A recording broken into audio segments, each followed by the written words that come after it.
पहले चीजें बहुत आसान हुआ करती थीं। जैसे ही आपको अच्छी नौकरी मिल जाती थी, आप रिटायर होने तक उसी में लगे रहते थे। उस समय आपका नियोक्ता चीजों के लिए जिम्मेदार होता था, जो आमतौर पर आपके पुराने वेतन से जुड़ी एक निश्चित राशि पेंशन का भुगतान करता था। फिर सेवानिवृत्त लोग आराम कर सकते थे। पिछले 3 या 4 दशकों में सब कुछ बदल गया। पिछले वर्षों की तरह की पेंशन योजनाएं बहुत पहले ही खत्म हो चुकी हैं और वर्तमान कर्मचारियों को अपने स्वयं के निवेश के लिए तैयारी करने की आवश्यकता है। इसमें आपकी पेंशन राशि को बनाए रखने और अपनी बचत को निवेश करने में सक्रिय भूमिका निभाना शामिल है। यह मुश्किल हो सकता है, फिर भी अशांत वित्तीय बाजारों में एक गलत कदम आपकी बचत को पूरी तरह से बर्बाद कर सकता है। इसलिए आपको अपने वित्त का प्रबंधन कैसे करना चाहिए, हम इस पुस्तक के अध्यायों में इसी पर चर्चा करेंगे, क्योंकि हम अनुभवी निवेशक ब्रायन पोर्टनॉय के धन प्रबंधन के समग्र नेतृत्व की जांच करेंगे। अध्याय 1, नई आम बात वित्तीय असुरक्षा है और हमारी प्रवृत्ति हमें अपने पैसे को बुद्धिमानी से निवेश करने से रोकती है। अतीत की बात करें तो पेंशन योजनाएं वास्तव में एक वर्तमान आविष्कार हैं। वास्तव में वे 19वीं शताब्दी में वास्तव में लोकप्रिय हो गए, जब विशिष्ट समाज आर्थिक रूप से अधिक सुरक्षित हो गए। लेकिन आजकल ऐसा लगता है कि वह युग समाप्त हो गया है। वित्तीय असुरक्षा के लगातार बढ़ते प्रचलन के साथ पेंशन योजनाएं फिर से एक असामान्य चीज बन गई हैं। इसका कारण यह है कि पेंशन योजनाओं को वित्त पोषित करने के तरीके में बहुत बड़ा परिवर्तन हुआ है। 1980 के दशक से पहले नियोक्ता मूल रूप से अपने कर्मचारियों की सेवानिवृत्ति के लिए भुगतान करने के लिए बहुत सारा पैसा लगाते थे, लेकिन आजकल कर्मचारियों को यह भुगतान स्वयं करना पड़ता है। अब संयुक्त राज्य अमेरिका में सेवानिवृत्ति आमतौर पर 401 के निवेश योजनाओं के साथ स्ववित्त पोषित होती है। आंकड़े सेवानिवृत्ति निधि में इस परिवर्तन को दर्शाते हैं। 1980 से अब तक पूर्ण कंपनी पेंशन के लिए योग्य कर्मचारियों की संख्या 62% से घटकर केवल 1700% रह गई है। इसके विपरीत 401 के योजनाओं के माध्यम से अपने रिटायरमेंट को स्वयं वित्त पोषित करने वाले कर्मचारियों की संख्या 1200% से बढ़कर 71% हो गई है। आश्चर्य की बात नहीं है कि इससे बहुत अधिक असुरक्षा पैदा हुई है। कर्मचारी लाभ अनुसंधान संस्थान द्वारा किए गए 2017 के सर्वेक्षण पर विचार करें। इसने पाया कि सभी अमेरिकियों में से 1/4 से भी कम, केवल 1800% पर्याप्त सेवानिवृत्ति की उम्मीद करते हैं। हालांकि यह वास्तविक परिस्थिति है। सेवानिवृत्ति को स्वयं वित्त पोषित करने के हमारे प्रयास हमारी प्रवृत्ति से बर्बाद हो जाते हैं, जिसके कारण हम खराब निवेश विकल्प चुनते हैं। आइए इसे समझाएं। जब आर्थिक गिरावट होती है तो हम कम सुरक्षित हो जाते हैं। उसके कारण हम पैसे रखना शुरू कर देते हैं। साथ ही जब अर्थव्यवस्था ठप हो जाती है और स्टॉक की कीमतें गिर जाती हैं, तो आप ऐसा कैसे कर सकते हैं? ठीक है, आप अपने पास पहले से मौजूद स्टॉक बेच देते हैं और नए स्टॉक खरीदने से बचते हैं। हालांकि यह उचित नहीं है। इसे इस तरह से समझें, आप अपने स्थानीय सुपरमार्केट में कीमतें बढ़ने पर नहीं भागते, आप बिक्री होने का इंतजार करते हैं। यही वह तर्क है जिसे हमें वित्तीय बाजार पर लागू करना है। शेयर खरीदने का सबसे सही समय तब होता है जब कीमतें कम होती हैं, उदाहरण के लिए आर्थिक संकट के समय। दूसरे शब्दों में, अगर आप वित्तीय संकट के दौरान कट प्राइस वाले शेयर नहीं खरीद रहे थे, तो आप चूक गए। यह भविष्य से बचने की एक गलती है। हालांकि निवेश ही बड़ी वित्तीय सुरक्षा का एकमात्र तरीका नहीं है। अगले अध्यायों में हम कुछ ऐसे टूल पर नजर डालेंगे जिनका इस्तेमाल आप अपने वित्त को व्यवस्थित करने के लिए कर सकते हैं। अध्याय 2, हम अपने वित्तीय जीवन के सभी हिस्सों को नियंत्रित नहीं कर सकते, हालांकि हमारे पास आश्चर्यजनक मात्रा में एजेंसी है। असुरक्षा बढ़ सकती है, हालांकि इसका मतलब यह नहीं है कि हम मौद्रिक पीड़ा के लिए अभिशप्त हैं। सौभाग्य से हम सभी के पास वित्तीय समस्याओं को ठीक करने के लिए एक शक्तिशाली उपकरण है, और वह है मानव मस्तिष्क। मस्तिष्क इतना शक्तिशाली नहीं है और यह सभी समस्याओं को हल नहीं कर सकता है, या हम सभी को वित्तीय रूप से अमीर नहीं बना सकता है। हालांकि यह हमें कुछ शक्ति प्रदान करता है। आइए अपने मस्तिष्क की सीमाओं पर एक नजर डालकर शुरू करें। मनोवैज्ञानिक और अर्थशास्त्री डैनियल काहनमैन की पुस्तक थिंकिंग फास्ट एंड स्लो में उन्होंने दावा किया है कि हमारी डिफॉल्ट संज्ञानात्मक सेटिंग तेज सोचना है। यह हमारे आसपास की दुनिया में स्थितियों से उत्पन्न एक सहज प्रतिवृत्त है। उदाहरण के लिए, कार चलाते समय और सड़क पर किसी व्यक्ति को तेजी से आगे बढ़ते हुए देखते हैं, यह तेज सोचना ही है जो आपको स्वचालित रूप से ब्रेक लगाने की अनुमति देता है। इसका कारण यह है कि हमारा मस्तिष्क हमेशा खतरों के लिए अपने आसपास की चीजों को स्कैन करता रहता है। जब हम खतरों का सामना करते हैं तो हमारी प्रतिक्रियाएं बिजली की गति से और मुख्य रूप से अचेतन होती है। इसका मतलब यह है कि हमारे पास तेज दिमाग की शक्ति नहीं है, यह मूल रूप से हमारे लिए निर्णय लेता है। कई बार ये वित्तीय विकल्प होते हैं। अगर आपने कभी बड़ी मात्रा में नकदी खर्च की है जो आपके पास नहीं है, तो संभावना है कि आपका तेज दिमाग स्थिति को नियंत्रित कर रहा था। हालांकि तेज सोचना ही एकमात्र सेटिंग नहीं है जिस पर मानव मस्तिष्क काम करता है।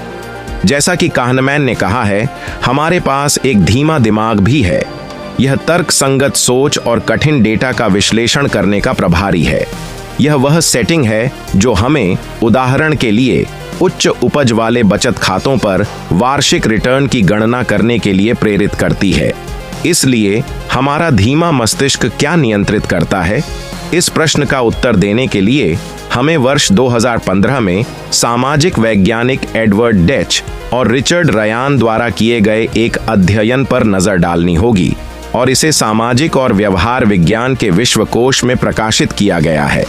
यह दावा करता है कि उचित विकल्प बनाने और खुश रहने की हमारी लगभग 60% क्षमता जीन और परिस्थितियों से निर्धारित होती है।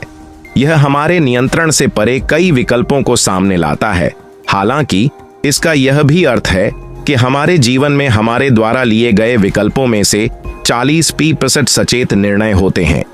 यदि आप उन निर्णयों को लेने के लिए अपने धीमे मस्तिष्क का उपयोग करते हैं, तो आप वित्तीय खुशी के अपने मार्ग पर अच्छी तरह से आगे बढ़ेंगे। आप ऐसा कैसे कर सकते हैं, आप पूछते हैं।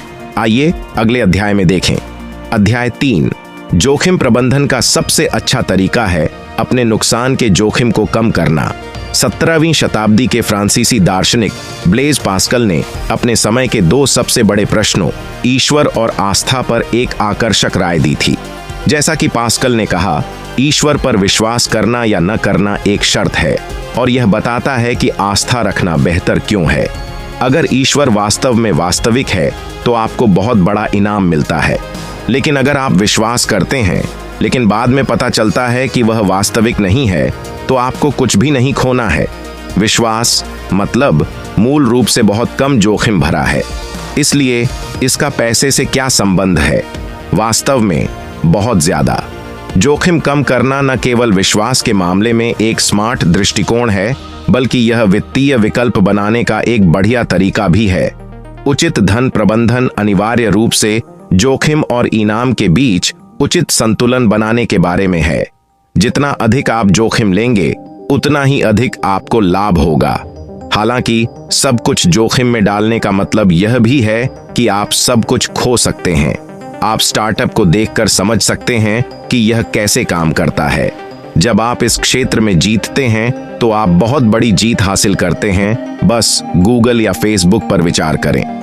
हालांकि जैसा कि ट्रिपॉइंट के सीईओ बिल कार्मोडी ने 2015 में लिखे एक लेख में पहचाना था, पिछले दशक में अमेरिका में बनाए गए सभी स्टार्टअप में से 86% बर्बाद हो गए थे। सब कुछ लाल पर दांव लगाना स्पष्ट रूप से एक टिकाऊ निर्णय नहीं है। हालांकि आप कुछ जोखिम उठाए बिना वित्तीय रूप से विकसित नहीं हो सकते। इसलिए आपको जोखिम लेने से कैसे निपटना चाहिए? सरल, नुकसान के लिए अपने जोखिम को कम करें। बीमा उद्योग पर विचार करें। जब आप घर खरीदते हैं तो आप वित्तीय जोखिम उठा रहे होते हैं। घर महंगे होते हैं फिर भी, और वे जल सकते हैं और कभी-कभी जल भी जाते हैं। सब कुछ खोने से बचने के लिए आप अपने घर पर बीमा करवाते हैं। इसलिए सबसे खराब स्थिति में वित्तीय विनाश के जोखिम को कम से कम करें।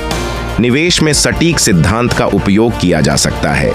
वॉरेन बफेट और चार्ली मुंगेर जैसे दुनिया के सबसे सफल निवेशकों पर विचार करें और आप देखेंगे कि उन सभी में एक बात समान है। वे नुकसान से बचने और जोखिम को सीमित करने के प्रति जुनूनी हैं।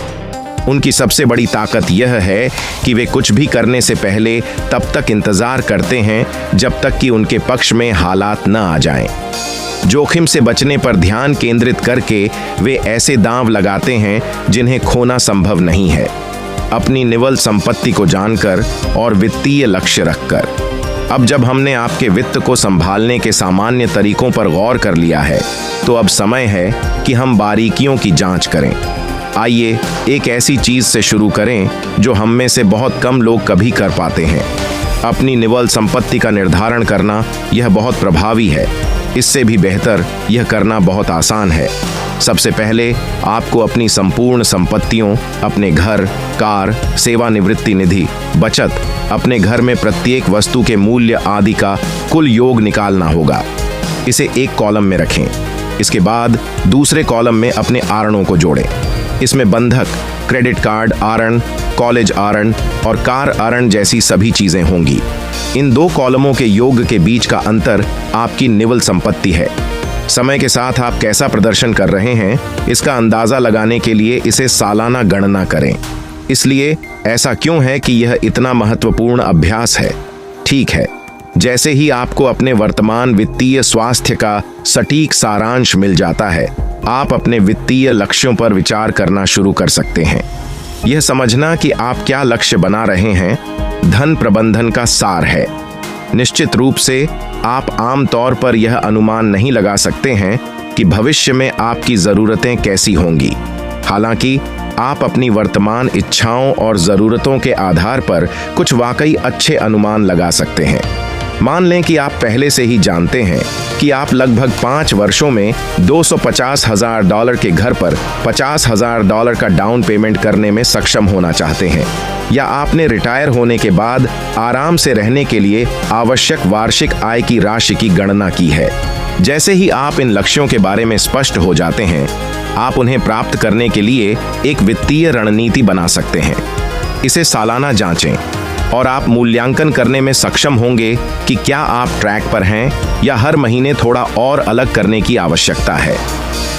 अध्याय 5, कृतज्ञता। आपके पर्स और आपकी आत्मा दोनों के लिए अच्छी है। वित्तीय स्वास्थ्य केवल बजट को संतुलित करने और उचित निवेश चुनने के बारे में नहीं है। वास्तव में कृतज्ञता का अभ्यास करने जैसी कम मूर्त चीजों के बारे में सोचना उतना ही महत्वपूर्ण है। अजीब लगता है, वास्तव में यह बहुत मायने रखता है। वास्तव में समृद्ध लोगों के पास केवल भौतिक धन नहीं है, वे खुश भी हैं। ऐसा क्यों है? रॉबर्ट एमंस, एक मनोवैज्ञानिक और दुनिया के अग्रणी कृतज्ञता विशेषज्ञ के अनुसार, कृतज्ञता खुशी का एक महत्वपूर्ण तत्व है। सीधे शब्दों में कहें तो कृतज्ञता दिखाने से आपको अच्छा महसूस होता है। यह एक ऐसी चीज है जिसे आप सीख सकते हैं। एमंस कृतज्ञता बढ़ाने के 2 तरीके सुझाते हैं। सबसे पहले और सबसे महत्वपूर्ण, उन सभी चीजों का जायजा लें जो आपके पास पहले से हैं। यहां मुद्दा यह है कि हम आम तौर पर खुद की तुलना दूसरे लोगों से करना चाहते हैं। उस प्रलोभन से लड़ें और मूल रूप से अपनी प्रगति के बारे में सोचें, और आप जीवन में अपने हिस्से के लिए बहुत आभारी महसूस करेंगे। दूसरा, यह जानना महत्वपूर्ण है कि आप इस समय जहां हैं, वह केवल आपके कौशल और कड़ी मेहनत पर निर्भर नहीं है। भाग्य और अन्य लोगों की सहायता भी अपनी भूमिका निभाती है। जैसा कि मनोवैज्ञानिक क्रिस्टन लेयस ने कहा है, विनम्रता कृतज्ञता का आधार है। इसका मतलब है कि शब्दों या विचारों से अन्य लोगों को धन्यवाद देना सीखना खुशी और संतुष्टि की भावनाओं के लिए एक आवश्यक उत्प्रेरक है। हालांकि कृतज्ञता न केवल आपके दृष्टिकोण को बदलती है, बल्कि यह आपके खर्च करने के तरीके को भी बदलती है। जब आप नियमित रूप से अपने पड़ोसी की बाट पर नजर रखते हैं और ईर्ष्या से उसकी नई कार के बारे में चिंता करते हैं, तो आप खर्च करने की होड़ में शामिल हो जाते हैं और अपनी खुद की बेकार की विलासिता पर खर्च करते हैं। यह आर्थिक रूप से उचित नहीं है और इससे आपको खुशी भी नहीं मिलेगी। यहीं पर कृतज्ञता काम आती है। यदि आप अपने पास मौजूद भोजन के लिए आभारी हैं, तो आपको स्वादिष्ट भोजन की आवश्यकता नहीं है। इसी तरह यदि आप अपने पहले से मौजूद दोस्तों के लिए आभारी हैं, तो आपको मौजूदा गैजेट खरीदकर या ट्रेंड और फैशन का अनुसरण करके नए दोस्तों को आकर्षित करने की जरूरत नहीं है। यह वास्तव में इतना आसान है। कृतज्ञता आपकी आत्मा और आपके बटुए के लिए अच्छी है। अध्याय 6। जब वित्तीय विकल्पों की बात आती है तो सरल हमेशा जटिल को जीतता है। इससे पहले कि हम पैसे पर चर्चा करें, आइए 1840 के दशक में वापस जाने के लिए 1 मिनट लें।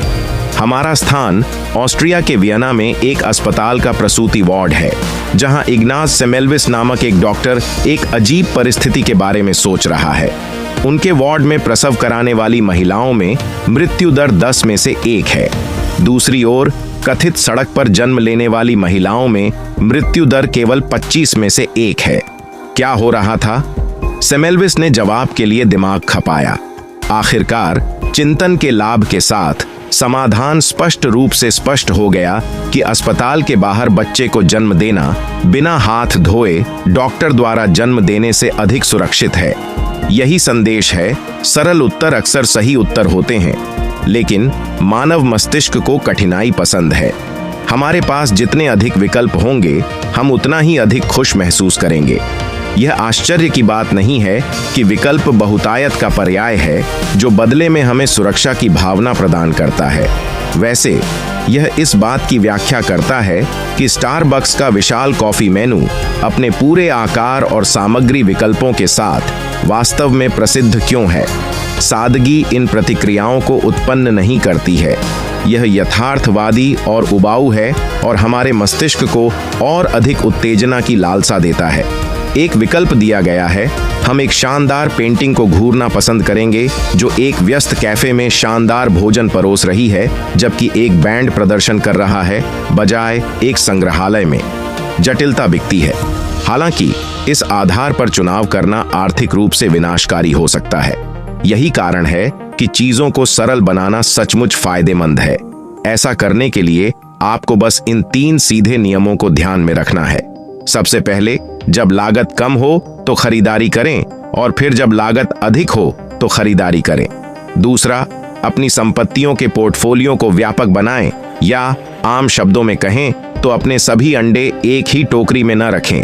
अंत में अपने निर्णयों पर टिके रहें और एक निवेश अवसर से दूसरे पर न जाएं। यह अंतिम नियम पहले 2 की तरह स्वव्याख्यात्मक नहीं है, इसलिए आइए इसे थोड़ा समझाते हैं। हालांकि कृतज्ञता सिर्फ आपके नजरिए को बदलने से ज्यादा आपके खर्च करने के तरीके को भी बदल देती है। जब आप नियमित रूप से अपने पड़ोसी की बाट पर नजर रखते हैं और ईर्ष्या से उसकी नई कार के बारे में चिंता करते हैं, तो आप ज्यादातर खर्च करने की होड़ में शामिल हो जाते हैं और अपनी खुद की बेकार की विलासिता पर खर्च करने लगते हैं। यह आर्थिक रूप से उचित नहीं है और इससे आपको खुशी भी नहीं मिलेगी। यहीं पर कृतज्ञता की भूमिका आती है। अगर आप अपने खाने के लिए आभारी हैं, तो आपको स्वादिष्ट भोजन की जरूरत नहीं है। इसी तरह अगर आप अपने दोस्तों के लिए आभारी हैं, तो आपको मौजूदा गैजेट खरीदकर या ट्रेंड और फैशन का अनुसरण करके नए दोस्तों को लुभाने की जरूरत नहीं है। यह वाकई इतना आसान है। कृतज्ञता आपकी आत्मा और आपके बटुए के लिए अच्छी है। अध्याय 6। जब वित्तीय विकल्पों की बात आती है तो हमेशा सरल जटिल पर विजय प्राप्त करता है। पैसे पर चर्चा करने से पहले आइए 1840 के दशक में वापस चलते हैं। अक्सर जब आप निवेश करते हैं तो आप या तो अपना पैसा किसी फर्म या स्टॉक को उधार देते हैं या किसी फर्म में शेयर खरीदते हैं। मान लीजिए कि आप लंबी अवधि के लिए निवेश कर रहे हैं, तो आपके लिए सबसे अच्छा दांव शेयरों में अपना पैसा लगाना है, जो कई दशकों तक निवेश पर अधिकतम रिटर्न प्रदान करते हैं। जबकि यदि आप अल्पकालिक निवेश कर रहे हैं तो बॉन्ड सुरक्षित निर्णय है। याद रखें कि अब आपको बस एक ऐसी कंपनी चुननी है जिस पर आप भरोसा करते हैं और जिसके पास अच्छा उत्पाद है। अध्याय 7। निवेश एक सटीक विज्ञान नहीं है और अच्छे निवेशक स्वीकार करते हैं कि वे सब कुछ नहीं समझते हैं। वित्त आमतौर पर जटिल समीकरणों और एल्गोरिदम से संबंधित होता है, जो कठिन बाजार गतिविधियों को आसानी से जानने योग्य और पूर्वानुमानित बनाते हैं। दुर्भाग्य से यह निवेश का तरीका नहीं है। वास्तव में निवेश वह सटीक विज्ञान नहीं है जिसे आमतौर पर माना जाता है। विडंबना यह है कि यह वास्तव में एक अच्छी बात है, फिर भी इसका मतलब है कि आपको बाजारों में पैसा कमाने के लिए 5 PhD के साथ गणित में प्रतिभाशाली होने की आवश्यकता नहीं है। चार्ली मुंगेर नामक दुनिया के सबसे सफल निवेशकों में से एक पर विचार करें। जैसा कि मुंगेर ने कहा, निवेशक निवेश विकल्पों के सटीक परिणामों को नहीं समझते हैं, इसलिए सबसे अच्छी बात यह है कि वे ऐसे निवेश चुनें जिनमें अच्छे परिणाम मिलने की संभावना अधिक हो। शेयर बाजार में अरबों डॉलर कमाने वाले निवेशक की ओर से यह बात गलत लग सकती है, हालांकि यह एक अच्छा तरीका है। यदि आप उचित निवेश निर्णय लेना चाहते हैं तो आपको यह स्वीकार करना होगा कि आप एक ऐसा खेल खेल रहे हैं जो मुख्य रूप से संयोग से निर्देशित होता है। यदि आप नुकसान से बचना चाहते हैं और उचित निर्णय लेना चाहते हैं तो विनम्र और सत्यनिष्ठ बने रहना आपके लिए सबसे अच्छा दांव है। व्यवहार में इसका मतलब है कि आपको खुद को स्वीकार करना होगा कि आप सब कुछ नहीं जानते हैं। यह मुश्किल हो सकता है, खासकर यदि आप एक हाई प्रोफाइल निवेशक हैं और आपके पास बहुत सारी वित्तीय जानकारी है। हालांकि हॉलीवुड में शत्रुतापूर्ण अभिमानी व्यापारियों के वॉल स्ट्रीट पर लड़ने के चित्रण के बावजूद सर्वश्रेष्ठ निवेशक जानते हैं कि विनम्रता अति आत्मविश्वास से बेहतर है। इसका कारण क्या है? खैर, इसे इस तरह से सोचें, जब आप जानते हैं कि आप वित्तीय बाजारों में सभी परिणामों की भविष्यवाणी नहीं कर सकते हैं, तो आपके पास अपने निवेश का पालन करने और पोर्टफोलियो विविधीकरण और जोखिम प्रबंधन पर पूरी तरह से ध्यान केंद्रित करने का धैर्य होने की अधिक संभावना है। यह मूल रूप से वर्तमान प्रवृत्ति पर कूदने और सबसे प्रचारित निवेश विकल्प पर अपना पूरा पैसा निवेश करने से बेहतर तरीका है। अध्याय 8, स्टॉक निवेश पर एक पूर्वानुमानित औसत रिटर्न है। हालांकि संभावित परिणामों की विविधता बहुत व्यापक है। यदि आप अपनी मां या अपने पड़ोसी से पूछें कि आप अपने स्टॉक पर किस प्रकार के रिटर्न की उम्मीद कर सकते हैं, और वे संभवतः 10% जैसी राशि का उल्लेख करेंगे। यह एक निवेश कैसे कार्य करता है इस बारे में सामान्य ज्ञान को दर्शाता है, और यह वास्तविकता से 1 लाख मील दूर नहीं है। अधिकांश निवेशों पर रिटर्न बहुत अनुमानित है। उदाहरण के लिए, जैसा कि नेट डेविस रिसर्च ग्रुप द्वारा एकत्र किए गए डेटा द्वारा कहा गया है, स्टॉक में निवेश पर औसत वार्षिक रिटर्न वास्तव में लगभग 10% है। निवेश के पहले 2 वर्षों में कंपनी के प्रदर्शन में उतार चढ़ाव के परिणाम स्वरूप औसत रिटर्न वास्तव में उस संख्या से थोड़ा ऊपर बढ़ जाता है। इनका आमतौर पर लंबी अवधि की तुलना में अल्पावधि में अधिक प्रभाव पड़ता है। इसका मतलब है कि हम अपने निवेश पर 10% रिटर्न पर निर्भर हो सकते हैं, है ना? वास्तव में नहीं। यह संख्या तस्वीर से कुछ महत्वपूर्ण चीज को बाहर कर देती है, वह है संभावनाएं। साथ ही इससे गलत अनुमान भी लगते हैं। आइए इसे समझते हैं। वास्तव में संभावित निवेश परिणामों की सीमा अप्रत्याशित है। लगातार 10% रिटर्न के बजाय दरों के बढ़ने और घटने के साथ आपको बहुत अधिक उतार चढ़ाव मिलने की संभावना है। यह एक ऐसी चीज है जिसे औसत रिटर्न दर नहीं पकड़ पाती। यूनाइटेड स्टेट्स स्टॉक मार्केट के बारे में सोचें। कुछ वर्षों में यह आश्चर्यजनक दर से बढ़ता है और वर्तमान समय में यह 167% बढ़ा है। फिर इसमें तीव्र गिरावट आती है। कुछ वर्षों में स्टॉक मार्केट में 67% की कमी आई है। इसका मतलब है कि सकारात्मक और नकारात्मक परिणामों की सीमा बहुत बड़ी है, खासकर निवेश के बाद पहले वर्षों के दौरान। हालांकि यह अच्छी खबर है, जितना अधिक आप अपने निवेश का पालन करते हैं, यह सीमा उतनी ही कम होती जाती है। अंततः लंबे समय में आप 0 और 20% के बीच की सीमा देख रहे हैं। हालांकि छोटे नुकसान को हमेशा नजरअंदाज नहीं किया जा सकता। यहाँ मुद्दा यह है कि आपके स्टॉक के मूल्य में शुरुआती उतार चढ़ाव से बहुत खुश नहीं होना चाहिए। कुछ दशक दें और इस बात की प्रबल संभावना है कि चीजें संतुलित हो जाएंगी। ब्रायन पोर्टनॉय द्वारा the geometry of wealth, how to shape a life of money and meaning book review.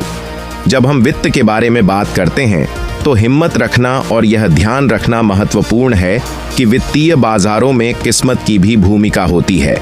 यह जानना और विनम्र बने रहना एक सफल निवेशक बनने का एक महत्वपूर्ण पहलू है, जो अनिवार्य रूप से जोखिमों को कम करने और बुरे कॉल से बचने के बारे में है। जैसे ही आप यह कर लेते हैं, आप बुनियादी भरोसेमंद योजनाओं में निवेश करके और लंबी अवधि में अपने निवेश का पालन करके बाधाओं को अपने पक्ष में कर सकते हैं। अपने निवेश पोर्टफोलियो को व्यापक बनाएं। जैसा कि हमने महसूस किया है, वित्तीय निवेश में किस्मत की बहुत बड़ी भूमिका होती है, क्योंकि यह निश्चित करना संभव नहीं है कि कौन सी कंपनियां फलेंगी और कौन सी कंपनियां ढह जाएंगी। यदि आप अपने निवेश पर औसतन 10% रिटर्न की उम्मीद करते हैं और किसी कंपनी में निवेश करते हैं, तो यदि वह कंपनी टूट जाती है या खराब प्रदर्शन करती है, तो आप खुद को समस्या में पा सकते हैं। वैकल्पिक तरीका सरल है। अपने दांव को सुरक्षित रखें और विभिन्न फर्मों में अपना निवेश बढ़ाएं। यदि कोई स्टॉक खराब हो जाता है, तो आपके पास आमतौर पर सुरक्षा बचाव होता है।